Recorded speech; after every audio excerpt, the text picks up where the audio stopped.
Mega parents teachers ఆత్మీయ సమ్మేళనానికి ఇచ్చేసిన విద్యార్థుల తల్లిదండ్రులందరికీ మొట్టమొదటిగా శుభాకాంక్షలు. ఈ సందర్భంగా మీ అందరికీ తెలియజేసే విషయం ఏంటంటే, మీరు మొట్టమొదటిగా ఇరుగు పొరుగు వారికి నేను తెలియజేసే విషయాలను తెలియజేయాలి. ప్రభుత్వ పాఠశాలల్లో ఫీజులు లేకుండా ఉచితంగా అడ్మిషన్లు జరుగుతున్నాయని, మరియు పాఠ్య పుస్తకాలు, దుస్తులు, బ్యాగులు, బూట్లు, బెల్ట్ ఉచితంగా ఇస్తున్నారని, అదేవిధంగా మధ్యాహ్న భోజనాన్ని సన్నని పోషకాహారాలు కలిగిన బియ్యాన్ని, గుడ్డు, చిక్కి, రాగి జావలను అందజేస్తున్నారని, మరియు పాఠశాల పరిశుభ్రతకు, టాయిలెట్ల పరిశుభ్రతకు వేరువేరుగా ఆయాలను కేటాయించారని, ప్రతి నెల పాఠశాలను సందర్శించడానికి డాక్టర్లు వస్తారని, ప్రతి గురువారము రక్తహీనత కలిగిన పిల్లలకు ఐరన్ ట్యాబ్లెట్లు ఇస్తారని, రక్త పరీక్షలను జరిపి బ్లడ్ గ్రూప్ను తెలియజేస్తారని, అదేవిధంగా సంవత్సరానికి 2 సార్లు డీవార్మింగ్ ట్యాబ్లెట్స్ను, ఆల్బెండజోల్ ట్యాబ్లెట్స్ను ఇస్తారని, మరియు మన పాఠశాల మొక్కలు, చెట్లు కలిగి ఫ్యాన్లు, బెంచులతో ఆహ్లాదకరమైన వాతావరణాన్ని కలిగి ఉందని, మన పాఠశాల ఇంగ్లీష్ మీడియాన్ని కలిగి మోడల్ ప్రైమరీ స్కూల్గా మారిపోయిందని, మన పాఠశాలకు టీచర్లను కేటాయించారని, ప్రతి క్లాస్ను బోధించే విధంగా టీచర్లు ఉండాలని, అన్ని పాఠ్యాంశాలను బోధిస్తారని, ఎన్నుకోబడిన విద్యార్థుల పట్ల ప్రత్యేక శ్రద్ధ తీసుకుంటారని,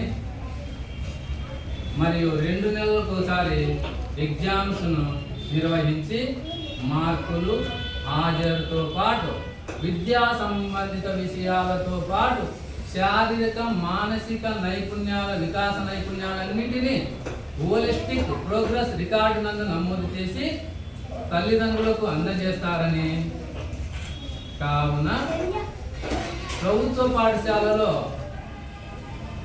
విద్యార్థుల రూపురేఖలు మారిపోయి వారి భవిష్యత్తు బాగుంటుందని మీ ఇరుగు పొరుగు మరియు పరిసర కుటుంబాలన్నింటికీ తెలియజేసి మన పాఠశాల స్ట్రెంత్ను పెంచాల్సిన గురుతర బాధ్యత మీ భుజస్కంధాలపై ఉందని మీరు గుర్తించగలగాలి.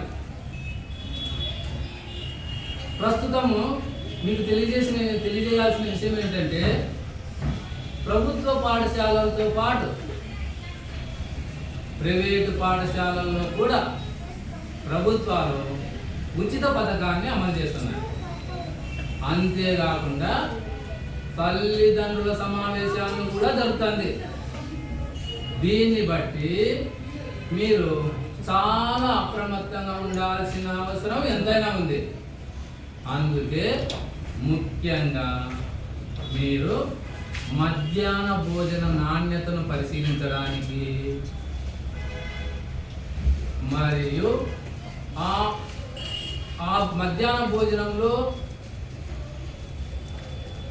ప్రతి పిల్లవాడికి ప్రభుత్వము కేటాయించిన వంట సరుకులు, కూరగాయలు, ఆకుకూరలు, వారానికి 5 సార్లు గుడ్లు, 3 సార్లు చిక్కీలు, 3 సార్లు రాగిజాలు అందుతున్నాయో లేదో నన్ను మధ్యాహ్న భోజనం పర్యవేక్షించడానికి తల్లిదండ్రుల కమిటీలో నుండి 2, తల్లిదండ్రులలో నుండి 2 ప్రతిరోజు వచ్చి చూడాల్సిన బాధ్యత మీ మీదే ఉంది. అదేవిధంగా టాయిలెట్ల పరిశుభ్రత, పాఠశాల పరిశుభ్రతను కూడా గమనించాల్సిన బాధ్యత మీ మీదే ఉంది. అదేవిధంగా ఎవరైనా పాఠశాలకు విద్యార్థులు గైరాజరవుతుంటే వారి తల్లిదండ్రులను సంప్రదించి అటువంటి విద్యార్థులు ప్రతిరోజు పాఠశాలకు వచ్చేలా చేయాల్సిన బాధ్యత కూడా మీ మీదే ఉంది. అంటే వెనుకబడిన విద్యార్థులు, అంగవైకల్యం కలిగిన విద్యార్థులు, మరియు పాఠశాలకు రాని విద్యార్థులు, మరియు ఎవరైనా డ్రాప్ అవుట్స్ అయింటే అటువంటి విద్యార్థులందరి పట్ల మీరు ప్రత్యేక శ్రద్ధ వహించాలి.